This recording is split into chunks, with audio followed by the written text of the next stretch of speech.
In this video, we're going to focus on the number systems. Since we're talking about digital systems, there are two numbering systems that are really important to us. And we are categorizing our numbering systems based on the base used. Base is sometimes also referred to as radix. So I will use both terms interchangeably. So as humans, we are used to base 10. So our base for our conversational radix 10. Many people believe the reason we have a base 10 because we've got 10 fingers. So we could count from 0 to 9. So the maximum number, starting with 0, the highest digit we can have is 9. And when we write a number, let's say when we write 5, 6, what we are telling the world is that we have 6 times power 0 of our base. And then when we write this 5 onto the left of the number, what we are basically saying, telling the world this is 5 times 10 to the power of 1. Of course, if you had another digit, then that would be that digit times 10 to the 2 and on and on. So that's basically radix. Since we are humans and most of the conversations we have is with humans, a lot of the time we write 56 and the assumption is that it is base 10. In this class, you got to be a little careful because we have multiple numbering systems we use, and you got to be careful to, if there is any ambiguity, you want to make sure you put a parenthesis and write your base here. Okay? Now, if you want to think about it, humans have 10 fingers. You can think about computers use transistors, and transistors only have 1 finger. So what would be the base for computers then? Since the computers can only understand 0 and 1, they can only go here. This system is referred to as a decimal base, based on the base 10 is decimal. Here we refer to as a binary or base 2. So here is a binary system that the computers use, or base radix equal to 2. And in this particular case, we only can use 0 and 1. So a number such as 56 would be invalid over here. So you will have 1, let's say 110. So if you want, let's say if you wanted to represent this other number 56, you have to do 110000, and you got to make sure you write base 2. Sometimes you also have either write 2 or write B in here. Both of those are acceptable way of doing it. Most of the time you just write it 2. What you're telling the world is that I have basically 0 times 2 to the power of 0. Next one is we have that is 0 times 2 to the power of 1, and here is 0 times 2 to the power of 2, and over here is 0 times 2 to the power of 3, and then 2 to the power of 4 times 1, and 0, 1, 2, 3, 4, and this is 1 times 2 to the 5, and 1 times 2 to the 6. So let's say I want to know, this is so simple, and here I'll do the conversion from binary to decimal. The conversion is really easy. You take each one of these values and you add them together. That's the conversion. Okay? And so if I add them all together, I've got 2 to the power of, if I've done these numbers correctly, I have 2 to the power of 6, and 2 to the power of 6 is 64. 2 to the power of 5 is 32. 2 to the power of 4 is 16, and right there I stop, because these are all zeros, so it's plus all the zeros, which means base 10, this number up here, base 10, would be 64 plus 32, that's 96, if I do my math correctly, plus a 16, which puts it at 112. hopefully. So that's 112 base 10. Okay. Great. A couple of other things, as long as we are talking about this, is important for you to know. This 0, this digit, is referred to as the least significant bit. And because it has the least value, it's only 0 times 1. 2 to the power of 0 is 1. So it's just value of this is 1. This, the most left digits, is referred to as the most significant bit. And the reason we say that is, of course, because a 1 here means its power is 2 to the 6 is the highest value of all these numbers. Okay, so that would be a most significant bit. As long as we're talking about this, a couple other things. 8 bits, 8 digits, a number that has 8 digits in it. 0, 1, 2, 3, 4, 5, 6, 7. And notice we start from 0. 8 bits together are referred to as a byte. Okay, and half of this, 0, 1, 2, 3, 4 bits together are referred to as a nibble. This is not used, nibble is not used very much anymore, but bytes are of course used. When you go to buy a memory, they'll tell you got so many bytes of memory. They're giving you a number of blocks of 8 bits that you can get. So computers use binary, humans use base 10. Is there any other base we should be aware of? Yeah, there is a couple other bases we should remember, and we'll talk about their value. The other base is called octal. And octal is basically a base 8. And of course, the digits it can have is from 0 to 7. The only thing unique about this is this fact that 8 is a power of 3. And this was a quick way for people to represent a binary number in a more condensed form. Let's say if I've got a whole mess of these numbers, let's say I've got a binary number that it's kind of hard for me to remember, get all the ones and zeros correctly. So they found an easy and quick way. And the beauty of this is because this is a 2 to the power of 3, you can group every 3 of these and write more or less the decimal equivalent of 53. And if you run out, just add a 0 to get the last 3. So you start from the right hand side and groups them in groups of 3. And then you write 0, 1, 0. If you turn it into decimal, that's a 2. 1, 0, 1 is a 5. And 0, 1, 1 is a 3. So this is, and that's the computers don't use it, humans don't use it directly. It is for computer programmer, computer designers to quickly compare and be able to communicate what they got. Octal used to be used, but we kind of have gone away from that because the computers are getting so big that 3 bits wasn't good enough.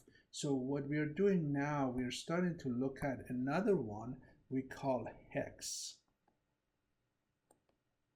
Oh, by the way, sometimes we write 8, but sometimes they write O for octal. And the same here. Sometimes we use hexadecimal, which is base 16, which is 2 to the power of 4.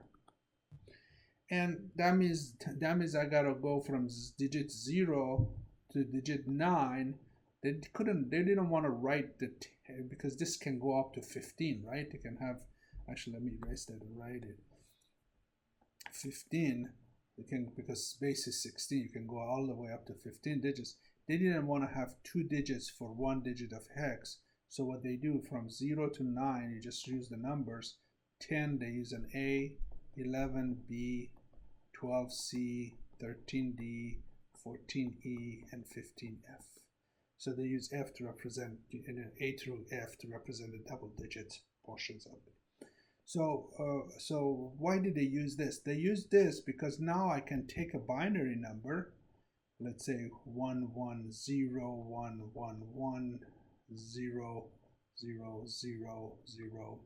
I don't know. Oh my God, that's good enough. I've got a binary number here, and I want to condense them so it's easier for me to communicate with somebody, but I don't want to take it all the way to decimal because I may want to go back to binary really quickly. This allows you to go back and forth quickly, much like in the octal we were able to group them in 3. Since this is a power of 2, we can group them in power and 4s. Okay, and we got a number that we add. If you don't have enough 0 to make a group, if you don't have enough digit to make a 4, just add a couple of zeros in the back end, or however many we need. So this basically is 0, that's a 7, and that's a 3. So this is the hex equivalent of it. Okay. Since hex, this may be the first time you're seeing these numbers, you could have a number that is CAB, and that's a valid hex number. Just to be a little funny here, but it could happen. Cap hex. We usually write it as H for hex. Sometimes you could also use 16 in here, or write hex. That's fine. All of those. This means hex base. So if I do this, this basically said B. Remember, B is 11 times 16 to the power of 0, which is 1, plus, if you want the decimal equivalent of this, then A is 10 times 16 to the power of 1, plus 12 times 16 to the power of 2. As you notice, the power of base increases as you go to the right, to the left. Okay, so this is base 16, or hex, decimal, I'm sorry. At this point, we have converted it to a decimal, so you can add those numbers and figure out what the decimal equivalent of this is. But the nice thing about this grouping is that if I have 370 or I have cap, for example, if I want to write the binary version of this, I take each one of these digits and write the 4-bit equivalent. So if I want the cap, for example, if I want to write it in binary, then let's go down a little further so I can write it cleanly. So if I want to write this thing in a decimal format, this is a hex. Notice I can do H or 16. All I do, I take B, which is 11, and I would write the equivalent of it. I will write the equivalent of it in a binary format. So I would have B, which is 11, so it's going to be 8, 0, and 2 and 1. That's an 11. And then A is 10, which in 4-bit would be 1, 8 plus 2, right? And then the C is 12, which I can write as 1, 1, 0, 0. So this would be my binary equivalent of the number, hex number cap. Okay, so we've done pretty much an overview. Humans use decimal, computers use binary. It's very easy to go from binary to decimal. All you do, you take each one of the binary digits multiplied by its base value, and then add them all up. That gives you a decimal. That same procedure can be used for octal and hex, but we rarely do that. Octal is used to allow people to write binary in a more condensed forms for easy communication. You group them in 3, and then hex, you group them in groups of 4, and then hex, you group them in 4. And you can go back and forth. If you want to go the opposite direction, you just break them up in groups of 3. Okay, great. The one thing I would like to still talk about before we end this video is how do we go from a decimal number, from a decimal base to a binary base. How do we do that? Well, that's not too bad. There are many techniques, but here we're going to talk about the most general technique that works for whatever binary number you have. And the way it works is, if I have a binary number, I have a decimal number, let's say we pick something easy. Let's say I have a 25, okay? One of the first steps I need to do is, by step 1, is I want to find the largest, power of 2 that is less than 25. So if you haven't done this for a while, you gotta kind of think through it. You say, okay, power of 0 is, well, that's just a 1. Power of 1 is just a 2. I'm starting from the right hand, working up the powers. Power of 2 is 4. Power of 3 is 8. Power of 4 is 16. Power of 5, is 32. So as you look at this list, I'm trying to convert this to a binary. So this is the largest power of 2 to the power of 4, that is less than 25. But once you're going to 2 to the power of 5, I was going over. So 2 to the power of 4 is the first one I have. So I'll take 25, my number that I want to convert. I would subtract 2 to the power of 4 from it. 16 plus that gives me 16 plus, 25 minus 16 gives me a 9, right? This to the power of 4 is 16. So therefore I put a 1 in here. So this is my binary number that I'm creating, okay? Whenever I can subtract, and subtract is I can actually subtract and end up with a positive number or 0, I put a 1 in here. If I can't, then you have to put a 0 in here. So let's check this out. So I'll take this 9, which was the result of the subtraction, I'll put it up here, and I say, can I subtract the next lower power of 2 from it, which is 2 to the power of 3, and that is a 8. So answer is yes, the result is 1. Since I could, and this was larger or equal to 0, it resulted me putting a 1 down here. If it wasn't, I couldn't.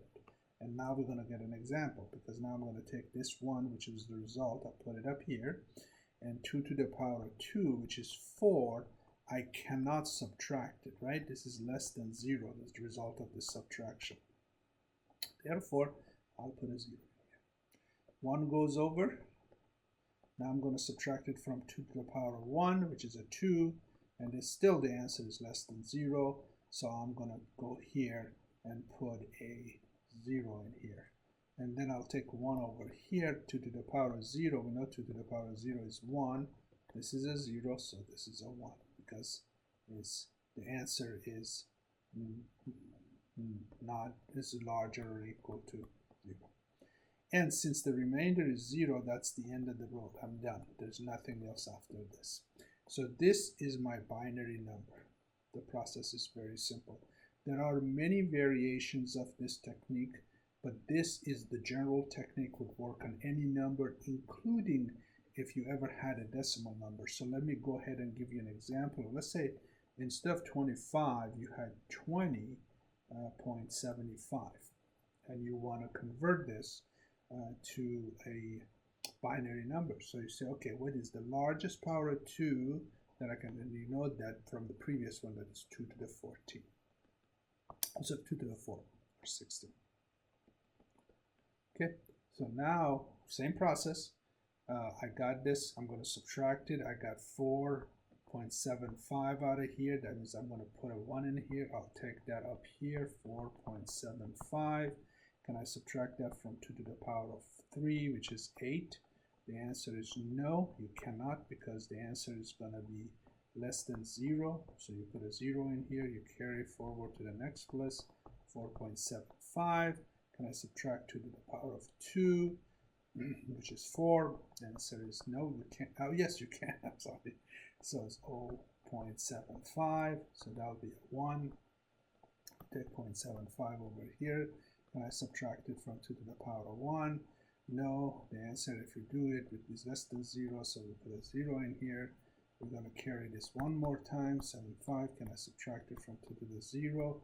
That's a 1. You can't do that because it's going to be less than a 0, so you get a 0. Now, the next one, since you 2 to the power of 0, the next lower power is going to be 2 to the power of minus 1, which is half. Can I subtract half from 0.75? Yes, you get a 0.25. Remember, there's a decimal point in here. These are zeros, but that's a decimal point because you just transitioned transitioned from a 0 to a -1. So here is a 1, then you take that up here, 0.25. Can I subtract 2 to the power of -2 from here?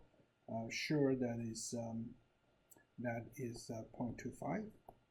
So the result is 0. Once you get 0 as a subtraction result, that you mean you're done. And since this is still less than or equal, larger or equal to 0, you put a 1 in here. So now your number is, the binary number. That brings us to the end. So just to review, the process is you find the largest power of 2 that you can find. You start subtracting that from your number. Whatever is the result of the subtraction, you put on the next one, and you continue reducing the power of 2 until you get a subtraction result which is equal to 0, or you give up one of the two. So what happens here, though, is every time there's a remainder that is larger or equal to 0, you put a 1. Every time it's less than 0, such that you can't subtract, you put a 0 in here, and that gives you the binary number. That brings us to the end of number systems and base conversions.